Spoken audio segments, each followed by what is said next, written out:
Welcome to How to Talk to Kids About Anything with Dr. Robyn Silverman, a podcast loaded with practical tips, powerful scripts, personal stories, and simple steps to make even the toughest conversations easier. So get ready to get the information you need to make the impact you want from someone you trust, your friend, parenting expert, Dr. Robyn Silverman. You are going to love this episode. I'm so thrilled for you to be here because I am welcoming back a guest that I have absolutely loved. You are going to gain so much from her. And I know that you love her because you've been asking for her to come back since the last time. So can I ask you a favor before you jump in to this great podcast? Can you go to iTunes and rate and review it so other people can learn about my outstanding guests and these great conversations? Those 5-star reviews mean everything to us, and they continue to put us on the map and get our guests out there, their books out there, which are blessing everybody. And that's where they deserve to be, out front, on top, and ruling the show. So thank you. Let's get on with the show. Big feelings. Here we are. Big feelings are hard to handle, especially when they belong to various humans who happen to be in our lives or in our homes. Whether it's toddler tantrums or tween meltdowns, parents and educators alike are often left wondering, what do I do in this moment? Today's guest, Alyssa Blask Campbell, is here once again to help us understand what's happening behind emotional outbursts and how we can respond with intention rather than react out of frustration. I need to hear this myself because we are all in the same boat. With her background in emotional development and years of experience working with young children and their caregivers, she brings a powerful message about raising emotionally intelligent kids. We'll be talking about the strategies outlined in her new book coming out today called Big Kids, Bigger Feelings, coming on the heels of her last best-selling book, Tiny Humans, Big Emotions, which came out on the very same day as How to Talk to Kids About Anything. We were book twins, birthday twins. We loved having that time together. I'm so excited to be able to support this book this time. So good. If you're looking on YouTube, here it is. Pop, pop, pop. I got a pre-approved proof, but it's uncorrected. You're going to get the real thing out today. And this focuses on complex emotions of school-age children. If you've ever wondered how to support your child's emotional growth while navigating the chaos of everyday life, this conversation is for you and you and you and you and you, and you're here in the right place. Alyssa Blask Campbell is the CEO of Seed and Sow, an emotional development platform supporting parents, educators, and caregivers worldwide. She holds a master's degree in early childhood education and is the co-writer of the Collaborative Emotion Processing Method, CEP method, which she researched extensively across the U.S. Alyssa is a leading expert in emotional intelligence and the author of the best-selling book, as I mentioned, Tiny Humans, Big Emotions, out the same day as How to Talk to Kids About Anything. And this second book, Big Kids, Bigger Feelings, is out today. Her work has helped thousands of families better understand and respond to children's big feelings with emotion, empathy, and connection. Alyssa's mission is simple but powerful: to change how adults experience children's emotions so we can raise emotionally resilient kids together. You are going to love this. Anybody who gets frustrated, stressed out, is responding, reacting to their kids when they are having big emotions, or when they themselves are having big emotions, me included, we're very, very much in the right place at the right time. Welcome back to How to Talk to Kids About Anything, Alyssa Blask Campbell. Thank you for having me. I'm stoked to be here. Loved being your book twin last time, and am jazzed to get to come hang out with you for this one. This is very exciting. So we have started a new tradition here on How to Talk to Kids About Anything. We start the podcast off with a game we call High-Low Buffalo. I don't know if you've heard it before, but I'm going to tell you all about it. Okay. So it's where you give a high in your life, a low in your life. And an interesting fact most people may not know about you. And as you gather your thoughts, I'll give you an example from my life. My recent high, I have this really exciting new conversations cards pack that is out right now, it's providing parents and families with conversation starters that they've been asking me for a million years since the book came out, challenge questions, mantras, definitions, connection prompts to teach their kids what I studied going through my PhD program and what I based my book on, which is the 6 C's of positive youth development. So confidence, competence, character, connection, caring, and contribution, and even provide a seventh C, which is challenge.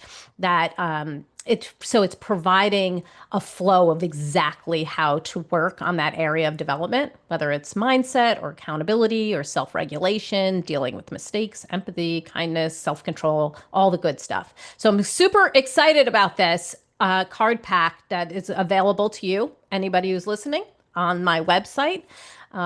It's on drrobynsilverman.com/cards. So if you want to get to that, that is awesome. And oh boy, my gym closed. The gym that is down the street, walkable distance, has closed. I am so hoping it reopens. I'm very upset about this. It is like a life changer for me. We literally like get up in the morning, my husband and I, and we walk down to the gym, 2 minutes down the street, and there we are at the gym. Like we had our class, our community. We know the people who come at the same time as us. I'm so frustrated. So we're like running around trying different gyms right now, and it just doesn't feel the same. Boo. Okay, and my buffalo is my dog howls with fire engines. It is hilarious. He'll be outside on the step where his like favorite spot on the front porch, and if one goes by, he sounds just like the fire engine, alerting the entire neighborhood that help is on the way. And you, Alyssa. Yes. Well, my high today is an easy one that this book is finally out into the world. After Tiny Humans published, we pretty quickly were getting messages from folks that were like, oh my gosh, this is so helpful. Also, why is my 9-year-old a teenager? Like, what do I do with this? Yes. And so super stoked to have a resource in folks' hands. And we have had the privilege of partnering with multiple school districts who have done book buys for teachers and families in their school districts, which is so rad because I think of the impact of all of the teachers that are getting this and all the kids that they're going to see and the families in those school districts. So that is my high. That is a high. Yes. High. And my low is that someone so near and dear to us who we did everyday life with just moved across the country to do her master's in social work, which we're so excited for her for. But she was like another parent to my children and was very involved in our lives. And so we are really missing her. Ooh, I saw that on Facebook. I saw your Oh, pictures. Yeah. sweet Gabby, we love her. And my buffalo fun fact about me is that I couldn't really smell or taste until I was 19. I had surgery and I had a deviated septum and a bone had grown into the open side, and so I couldn't smell or taste, but I didn't know that what I was experiencing was any different than anybody else until I went to an ENT one day I had like an infection, and I went to the ear, nose, and throat doctor, and they did this test, and I passed out because they like covered your mouth and I had to breathe through tubes in my nose.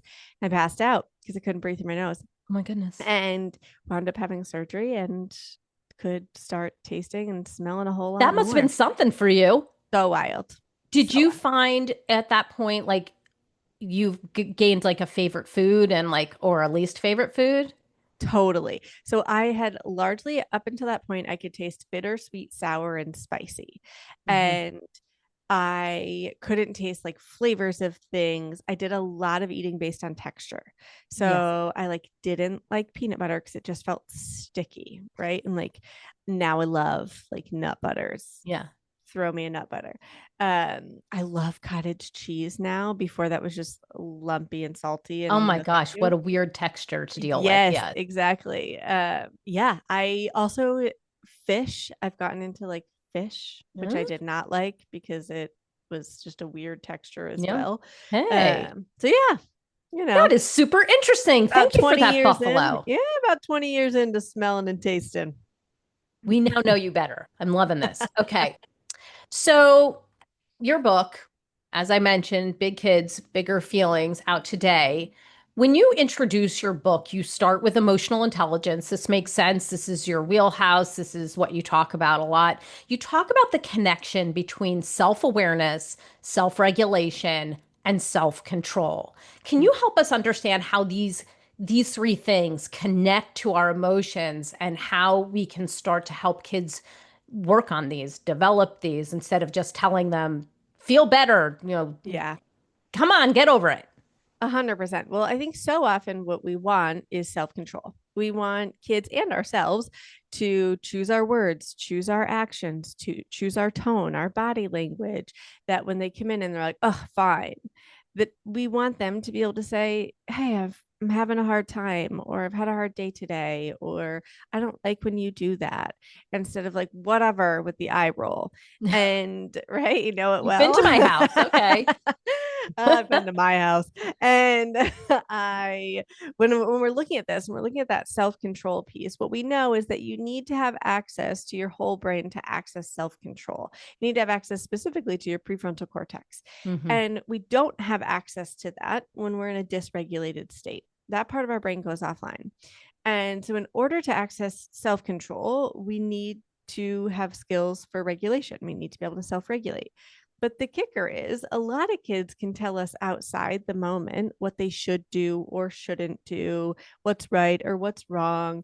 If I'm mad, I should say I need space instead of throwing my backpack on the ground. But in the moment, they're still doing the same thing over and over again, because what we often miss is self-awareness. And that is the key to the rest of it. That if you're not aware of what does it feel like in my body when I'm feeling frustrated, when, as my son says, that volcano is building before it erupts, like he'll say, I can feel that volcano, mom. And Mm-hmm. it means like he feels it bubbling up and he's going to burst.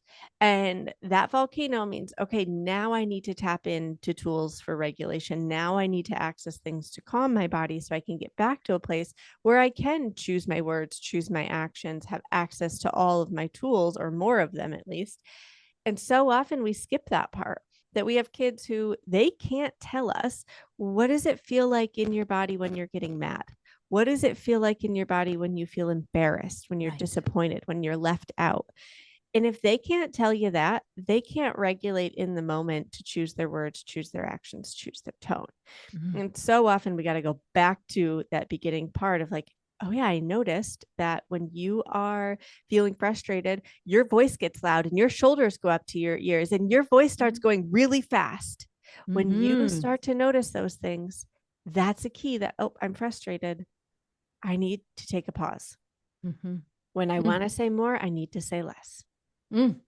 Love that. Love that. We had Jefferson Fisher on the podcast, and he said, let your breath be your first word." And I just love the way that he said that, and I think that really says exactly what you're saying here. That we need to take that pause and wait, because whatever's about to come out of our mouth in the moment, in that reactive moment, is probably not what we would want to say if we were looking back on the moment later.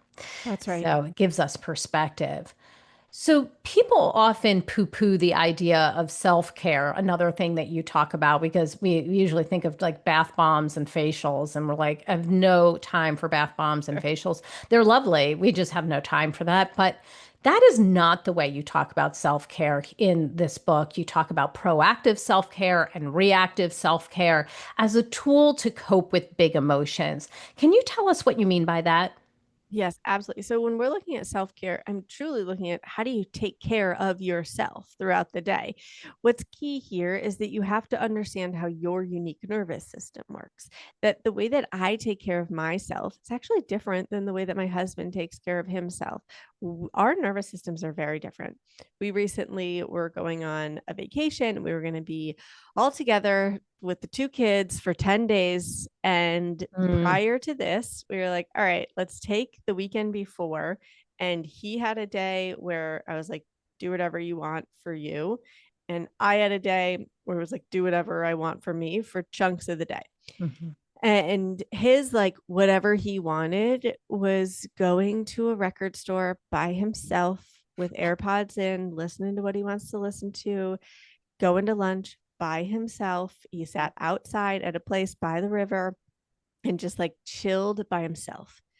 My self-care, what was going to fill me up, was going shopping with my friends. Then we went out to dinner and hung out, and then we went down by the lake and hung, and it was fully in a group setting, going and doing very different things, because what my nervous system needs and thrives on is different than his. So we're looking at self-care. The problem with just get a massage or get a facial or go have that bath with that bath bomb is that that's not the best thing for every human. We dive into some nerdiness with y'all in this book. We look at the 9 sensory systems. You know, I love that stuff. I love it. So that you can understand how your nervous system works and all the humans in your family. In fact, we have a QR code a couple times placed throughout the book for a free questionnaire. You can take it. It's seedquiz.com. If you don't have the book in hand yet and you're like, give me that questionnaire, seedquiz.com. It is comprehensive. You put in the date of birth of the human you're taking it for, their age range, and then you can find out how does their nervous system work. I want to get nerdy with you here for a second, Robyn. Let's look at these 9 sensory systems so people can get a taste of it. We often hear of our first 5 senses, right? That's sight, sound, taste, touch, smell. There are 4 others that we don't talk a whole lot about. We have our vestibular system. This is responsible for our movement and balance. It's located in our inner ear. It keeps us upright. You know, when you get like vertigo and you're kind of dizzy, woozy, that's all related to your vestibular system.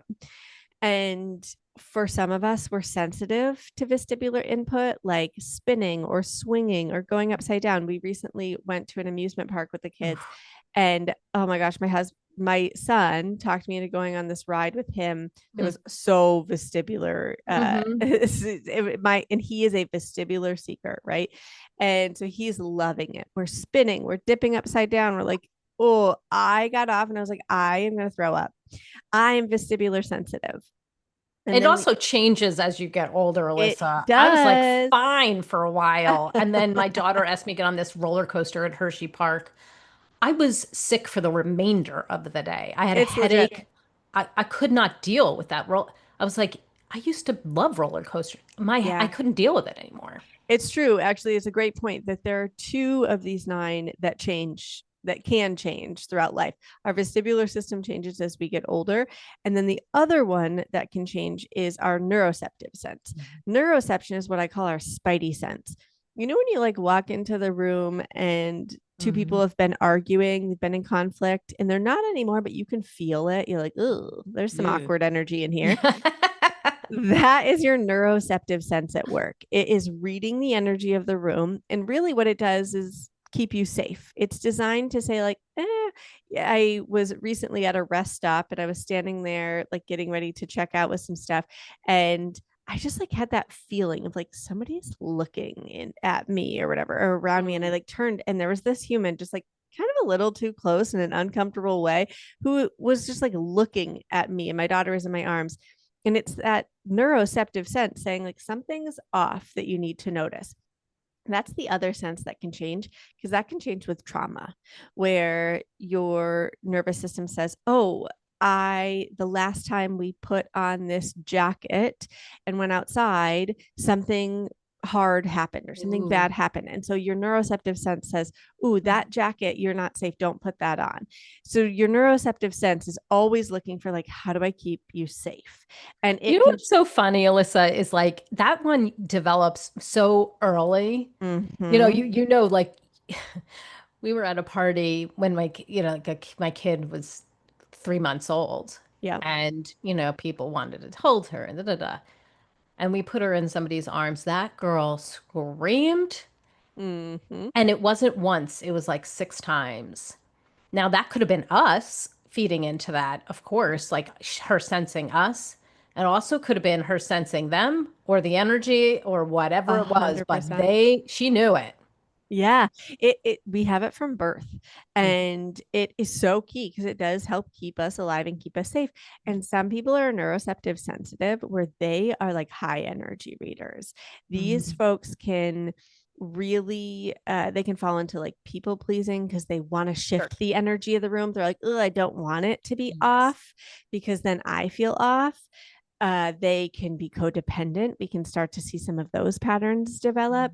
They can have a really hard time feeling regulated and safe in a room where other humans aren't regulated. I have one of my children's neuroceptive sensitive and the other one's not. And my son is my neuroceptive sensitive one, and he'll walk in, and if something's off, if somebody's having a hard time, or even like if we say something, he'll say, "Why are you saying it with that face?" Where he like really notices your expressions, your tone. He's super sensitive to that. My daughter, same way. Yeah. And my daughter's not. And so she will like clock it where she'll say like, "Oh, that person's crying." But then she'll go right back to playing in a way that my son never has. Like for him, that person crying is so dysregulating for him that he is going to wait till they're done crying and that they're calm and they're safe. And he would, as a toddler, say, "Safe, safe." Oh, And we would say, "You're safe, bud. They're having a hard time. You're safe." And so, yes, it develops so early. And then we have our proprioceptive sense. This is where our body knows where it is in space. So it keeps us from bumping into things, plowing through things. If you have a kid who's like a bull in a china shop, they truly don't see where those things are and where their body ends. I have lower proprioceptive awareness. And so I always have like bruises on my legs because I like bump into the side of my bed or the couch when I'm turning the corner, the table, the chair. My body has a hard time knowing where do I end and something else begins. My husband is the exact opposite. He can like bob and weave between things, and his brain just clocks where his body ends and something else begins in a more heightened way. He's more aware of that. I have lower awareness there. What that means is the folks with lower proprioceptive awareness, we need more proprioceptive input. This looks like big body play, like jumping, running. If you have a kid who does not stop moving, or they're climbing all over things, they're jumping, or they love contact sports where they're kind of like hitting or smashing into other things or other people, they're probably proprioceptive seeking, where their body's saying, "Give me more of that. Let me know where I end and something else begins." I love this through like massage. I'm like, I could have a massage for 4 days. I'm like, I want more, like give me all of it. Where somebody else be like, "Please stop touching me as soon as possible." My husband is like, "I'll take a massage, but could take it or leave it. Doesn't really need it." I'm like, "Oh, I would have one every day." Yeah, every day. Love. And then we have our interoceptive system. This is our internal cue system. It lets us know, like, am I hungry? Am I tired? Do I have to go to the bathroom? It's also really key for that self-awareness because it lets us know, oh, my heart's beating fast or I'm getting sweaty. It helps notice those internal cues. For all of these, we all fall on the spectrum of sensitive to seeking, somewhere on that spectrum. And so that's in the questionnaire that we provide in the book and at seedquiz.com. That's what you can dive into. It'll show you the results of all 9 of those. Where do you fall on the sensitive to seeking? Are you smell sensitive? How sensitive? Are you smell seeking, where you're a human, you're like, "Yes, I want flowers in the house." And we have someone on our team who keeps an essential oil like roller in her purse to pop on her wrist. She like loves that. She loves cooking because she's like, "I love just the smells that come into the space when I'm cooking." She's seeking that input. And then you have a smell sensitive human who's like, "Oh, what is happening in here? Like, I need that essential oil roller off," or like, "No, I cannot have flowers in the house or a candle lit, etc." Right. And the point of all of this is that when you understand what you're sensitive to and then what you're seeking is what calms you. What you're sensitive to is what drains you. And so when it comes to self-care, if you want to take care of yourself, we need to know what's draining you all day long and then what's recharging you all day long. And when you know that, you can have accommodations sometimes or make space for, oh, these are things that drain me. For instance, we have this toy in our house that my mother-in-law, bless her, got my son that turns on, and it's this train toy, and it inevitably gets stuck in like the corner every time. It's like click, click, click, click, click, click, click, click, click, click, click. Yeah. And I want to throw it out a window, right? Like I'm not the parent I want to be when this train is around. And so I learned for myself, this train cannot be a part of our morning routine when we're trying to get out the door for school. It just can't, because Mhm. I am not going to show up in the way that I want to. That train can come out after school. And so at the end of the night, it goes up in this closet and it doesn't come out until after school, because I'm a sound sensitive human. And so Mhm. for me, taking care Wow. of my nervous system means being mindful of the sounds around me. It also means looking at, okay, at little points throughout the day, I am going to have to move my body to get that proprioceptive input, or I'm going to wear a backpack. Like when we bring the kids into school, I actually wear one of their backpacks because I'm proprioceptive seeking and that child is not. And Mm. so I get a little proprioceptive input, or I'll give that child like a piggyback ride to the car because Mm. I'm proprioceptive seeking. So really looking at like, what are ways throughout the day that we can build this in to recharge our nervous system? And then same for our kids. This was such a great explanation of self-care. Thank you so much for that. I don't think I've ever heard it explained in that way, so I really appreciate that layout. Now you talk about the five phases of emotional processing. That's allowing the emotion, recognizing the emotion, security, coping mechanisms, and moving on. I had this moment when I was reading your book, where I was like reading that part, and I was like, it's so interesting because many parents, and I've done this myself, of course. I mean, any of those things, right? They want to pass, they want to like bypass number one. They want to bypass the allowing the emotion piece. They want to jump to phase two, recognizing the emotion, and then jump to phase five, Correct. moving on in a Yep. flash. Okay, even though we know we can't really do this in a healthy manner, and it would actually kind of mean shoving it down and under the rug, pretending we don't have those feelings. Like this is not going to happen. But this is what so often we want. Like, don't get angry. Let's move on. So, Correct. what is some of the language we need to use with kids to help them feel secure in their emotions and offer coping mechanisms, that number 3 phase, that will work for them? We just talked about what will work for us, but how can we then now take that knowledge and help them to feel safe and secure in having their emotions, and also help them to explore some different coping mechanisms that will work for them, that may not work for us, Mhm. that we might think are ridiculous or silly or rude, like wanting to be by yourself when you're somebody who wants to be together and hug them. So how do we do that? How do we navigate that? Yeah, as you were saying that, I was actually thinking of my son, who is a human, who we are very different, right? Like when I'm having a hard time, I'm like, oh my gosh, talk to me, tell me how great I am, validate the whole thing, touch me, Yes. let's have a hug. I want your Please hand hug on me me. tightly. Yes, Yeah. exactly. And I want to talk it out. Like that verbal processing is a Hmm. part of my coping. Yeah. It helps me start to regulate, it helps me feel safe.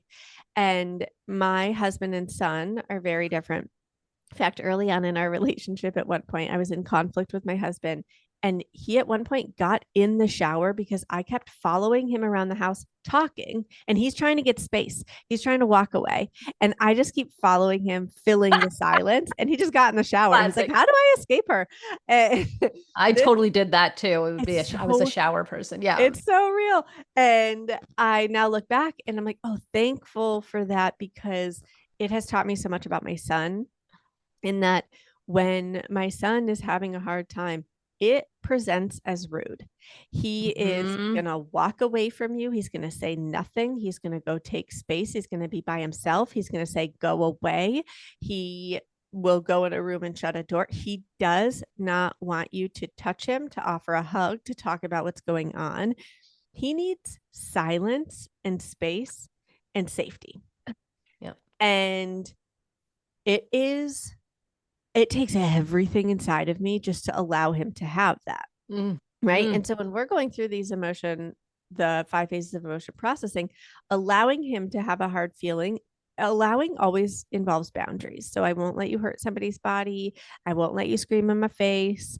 And we talk about different examples of this in different age ranges in big kids, of like what it looks like to walk away from a kid and say, I'm not going to let you speak to me like that. I love you. I'm going to be here with you. I'm going to take space if you're going to be screaming in my face. And holding that boundary in the way that we did with toddlers with hitting. where we stopped them from hitting. And for a lot of us who grew up in households where no one ever returned to us to talk about it, it can feel like abandonment. Like they're having a hard time and I'm abandoning them in this moment. And what's different is that if I set this boundary and say, I won't let you speak to me like that, I love you. I'm going to come back and figure this out with you when we can both be kind. And then taking that space and then coming back to them and saying, oh man, we were having a really hard time there. It was really hard for us to be kind to each other. Let's figure this out now. Are you feeling ready? I noticed that your heart has slowed down. I know my heart has slowed down. A lot of us didn't get that.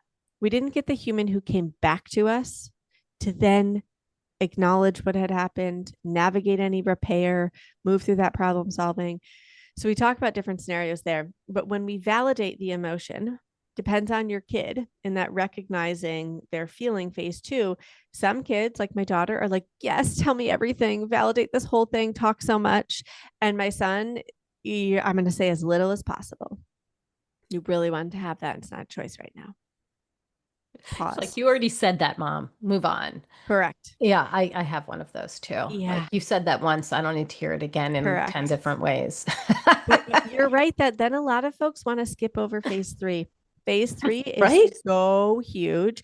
Phase 3 is the one that is really, really hard for us because it means allowing them to be in a feeling without making it go away. Where we say, you're safe to feel this. It means watching your child feel anxious, feel sad, feel left out, feel embarrassed, feel disappointed, and letting them know it's okay to feel this. It won't stay forever. Right. Do you want to know something so cool about our feelings? None of them stay for a long time. And it's like quicksand. If we try to make that anxiety go away, you're just sinking deeper into it. Yeah. If you try to make that sadness go away, you're just shoving it down until someone says, how are you? And everything releases. And right? Sometimes it's really ugly. Correct. Yeah. Correct. And you're like, what just happened? You and I both talk a lot about coping mechanisms and the importance of finding the right one for yourself. We just talked about it for us. And our kids also need that. My daughter's a shower girl. That is what she does to cope. She might take 3 a day at times. It depends on how she's feeling. And, other kids can't stand getting wet, right? They just, correct. So that's not going to work for everybody. Some people are those big movement people, just like you were saying for yourself, and, exercise and running and big movements, jumping is what they need. Other people do need to process it, whether it's writing or drawing or talking it out. I often do love talking it out, but sometimes I need the shower first. So it can be a combo deal.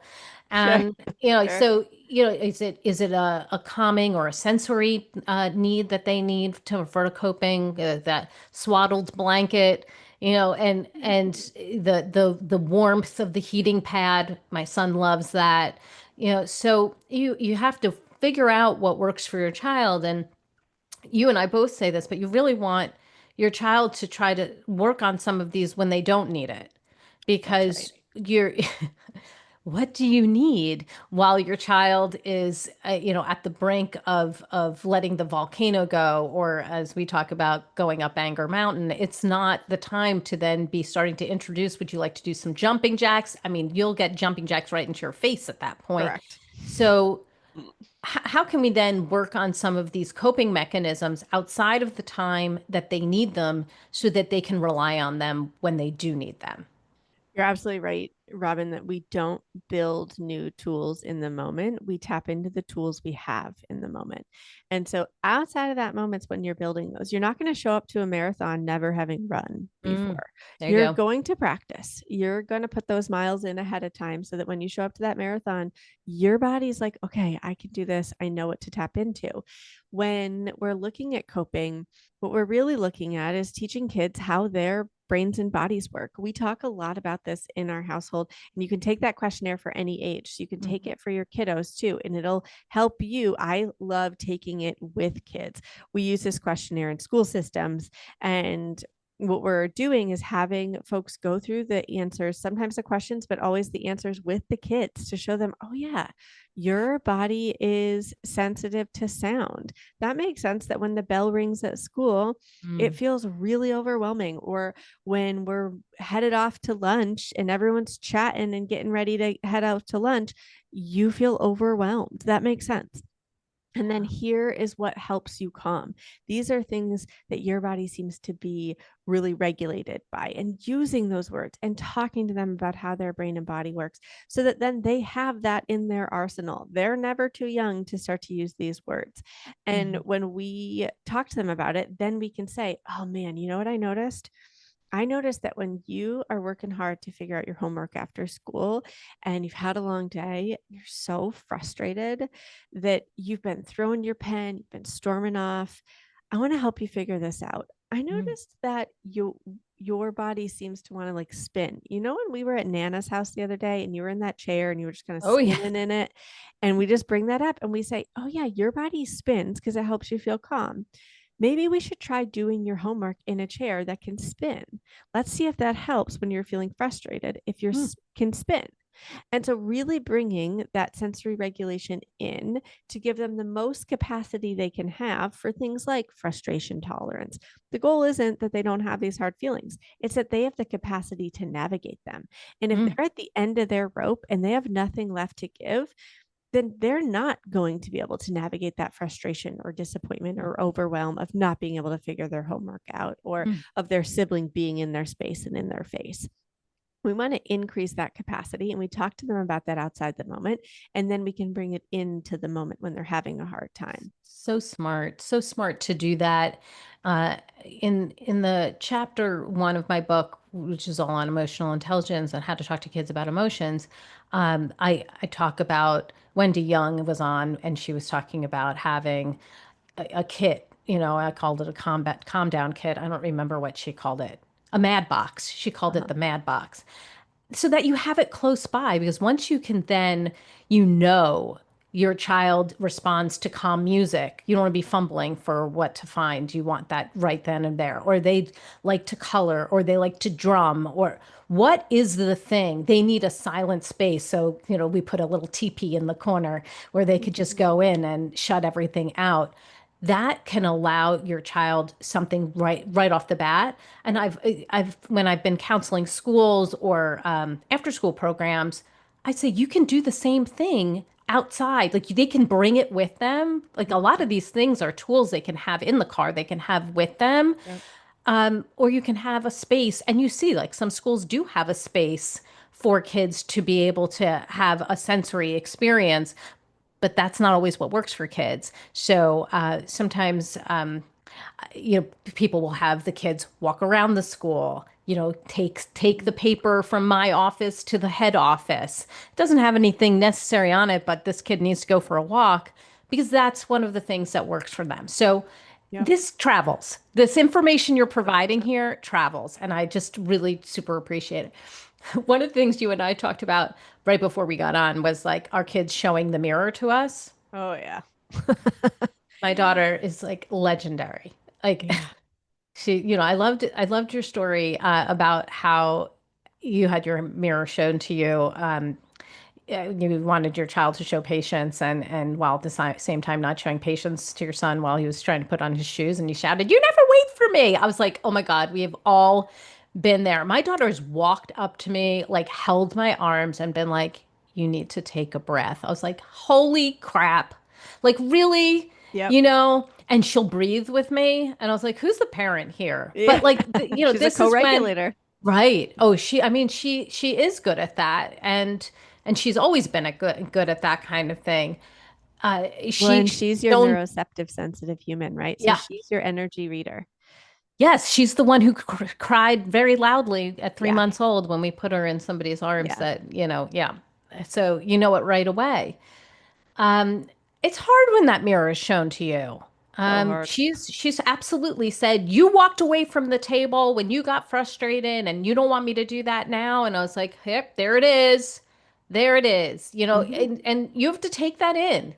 Oh, yeah. So, I talk about this idea of parenting out loud where you're like, start to, actually say what's going on in your head. I'm feeling impatient. My stomach is tight. My teeth are clenched. I need to take a break and breathe. And I need to tell myself this is not an emergency. You're basically broadcasting what you would hope your kid would do in the same situation, but you're also helping yourself, right? Yep.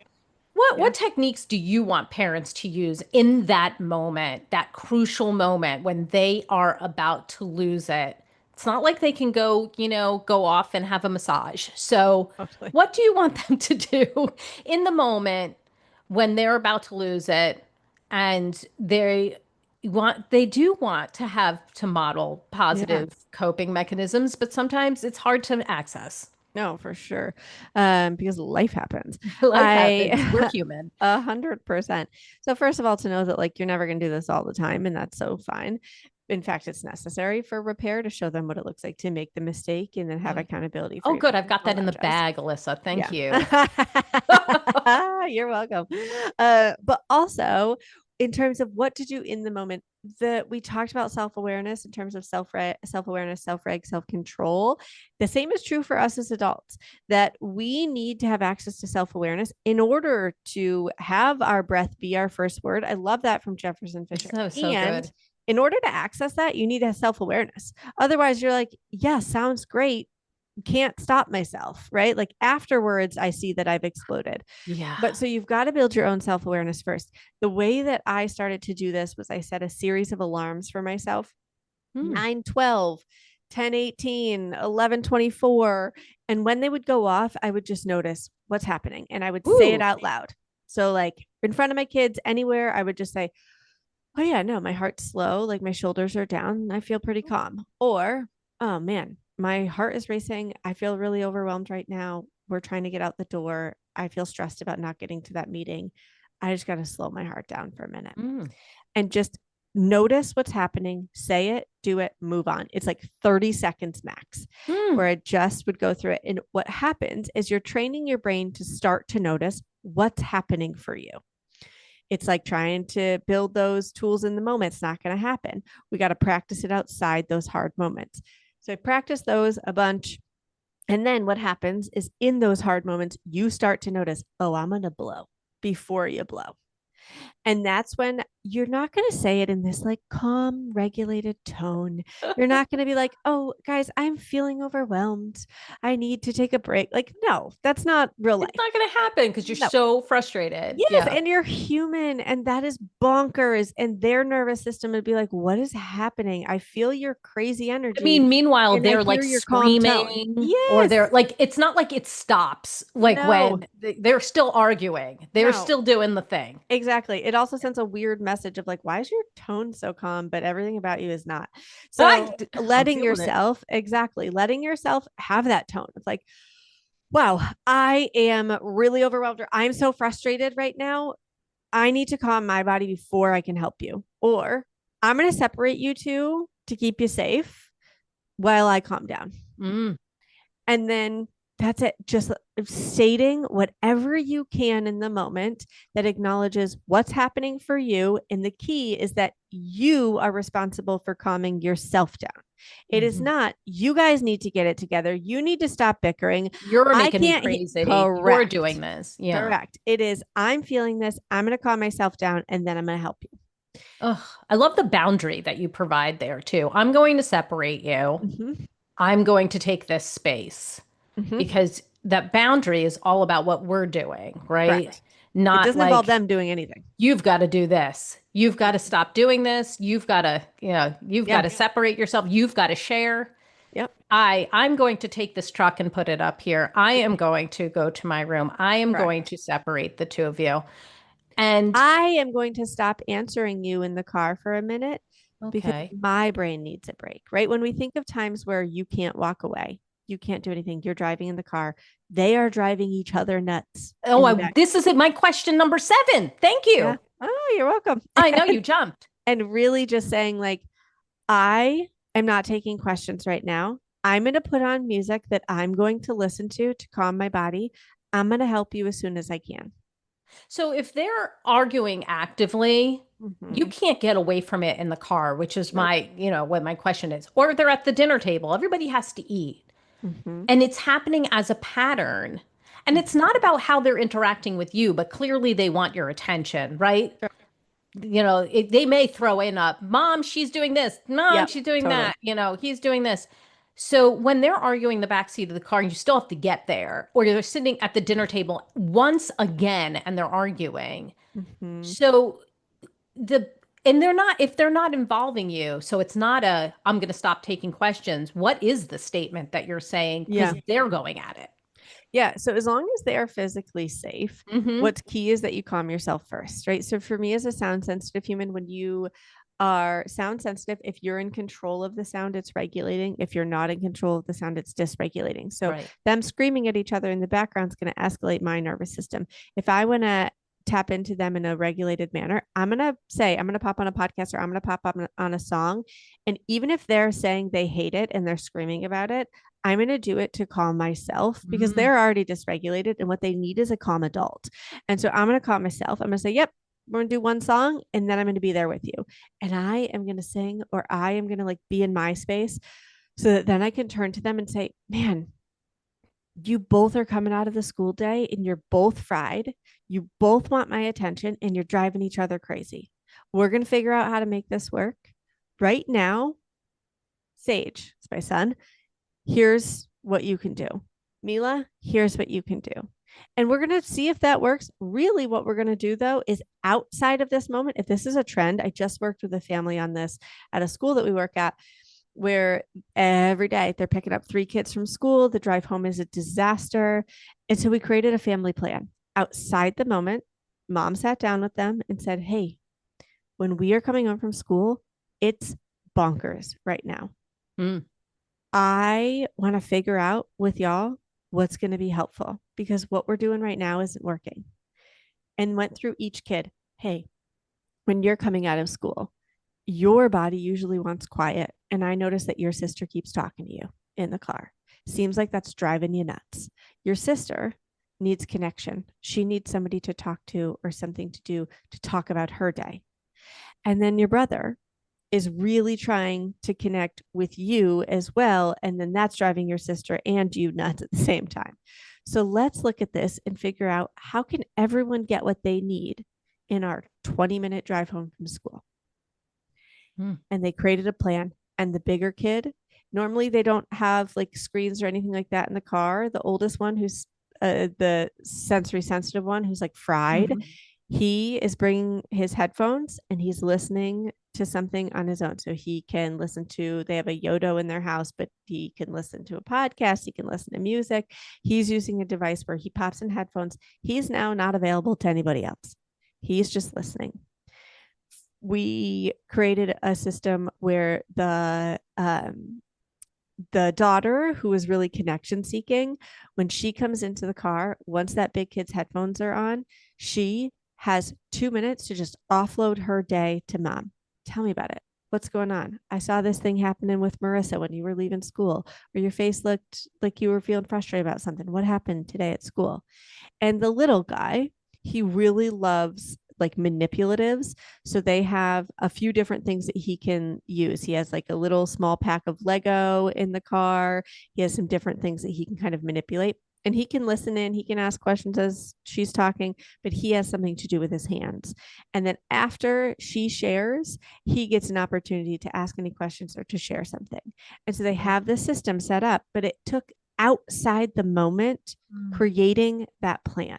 And it doesn't mean every day is going to be perfect. It doesn't mean every day is going to be flawless, but the broken system of picking them up and hoping every day is going to be different without anything said outside the moment is never going to work. Mm.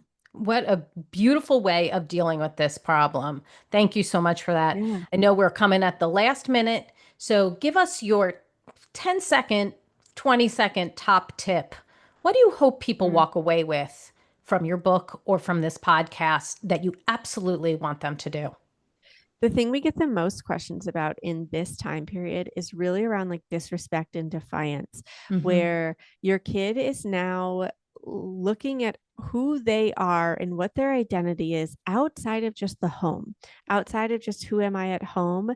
They're like, who am I at school? Who am I in this peer group? Now all of a sudden I need these shoes or this shirt, or I need to join this thing, or I want to be included in that thing. And really recognizing that as they're figuring out their identity, they're going to go through a lot of dysregulation. They're going to go through a lot of hard feelings where they're like, I feel left out. I feel disappointed. I'm anxious about going to school. I feel sad that I didn't get picked for this team. And that with that are going to come a lot of behaviors, because they're still learning how to say, I feel left out, or I'm feeling disappointed about this thing. And as they're building the skill set for communicating about those feelings, it's going to come out in new behaviors. And it is all just communication that they have a need for connection, a need for sensory regulation to calm their body, a need for inclusion or belonging. And when we can be a detective and really ask ourselves, man, what are they trying to tell me with this? Rather than reacting to the behavior, we can actually see long-term change. Fabulous. Give us the resource of the week. Where can we go to get more information about you, your new book, and the great work you're doing? Yeah, our mothership is seedandsow.org. You can also tune into the podcast, Voices of Your Village podcast, every Thursday. And Snag, Big Kids, Bigger Feelings is out now. Tiny Humans, Big Emotions is already out. And that regulation questionnaire is a great jumping off point, seedquiz.com. And if anyone has kids in school where they're interested in bringing this work to schools, that is the bulk of what we do. We work primarily with school systems and childcare programs to bring this work into schools. So feel free to reach out to us at support@seedandsow.org. Thank you so much. I'm so glad you were on the show today, and I will be thrilled to have you on again so we could talk about it more. Thank you so much. Thank you. Well, I've got my takeaways, and sweet friends, I know you have yours. Let's discuss them. Come up to Facebook, go to the Dr. Robyn Silverman page, or let's chat about it under Instagram under Dr. Robyn Silverman. I'll be going back and forth with Alyssa all week under Seed and Sow, and we can talk to you about the podcast, about the books, and that will be so much fun, so interesting. We love to engage with the people who are listening, our loyal listeners. And if you love this podcast like I did, I hope you'll go to iTunes and rate and review it so other people can learn about Alyssa, her outstanding solutions, her book, and use them in their own homes. The more that we get those ratings, those 5-star ratings, the more that people learn about this podcast and the amazing people who are on it. And we can continue to give you these high impact people and listen to their solutions. So please take that moment, give that 5-star review. I truly appreciate it. That's all the time we have for today, my fellow parents, leaders, and educators. Thank you so much for tuning in to How to Talk to Kids About Anything. For more information on books, articles, speaking engagements, or curriculum, please go to drrobynsilverman.com. So many great podcasts up there, and the show notes to this podcast will be up there as well. I look forward to weathering the storms and enjoying the sunny side of life together. And please remember, even on the days when you fall short, you've got this. You're here, you're getting the information you need. I know it's not easy, but never forget there's typically a tomorrow. Parenting is that ultimate do-over. So if you heard something today and you thought, I haven't done that, I didn't say that, I didn't react in that way, don't bash yourself. Instead, take it as a cue to do it as a do-over. Go to your child and say, let's have this conversation again. Go to your child, apologize, and say, you know what? I didn't handle that in the way that I wanted to. Let's do it this way.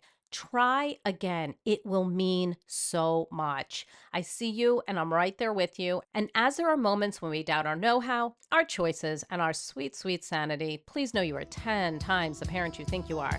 Until next time, this is Dr. Robyn Silverman with How to Talk to Kids About Anything. Please tune in again and keep connecting through conversation. See you next week. You've been listening to How to Talk to Kids About Anything with Dr. Robyn Silverman. For more information on books, articles, speaking engagements, or curriculum, please visit drrobynsilverman.com.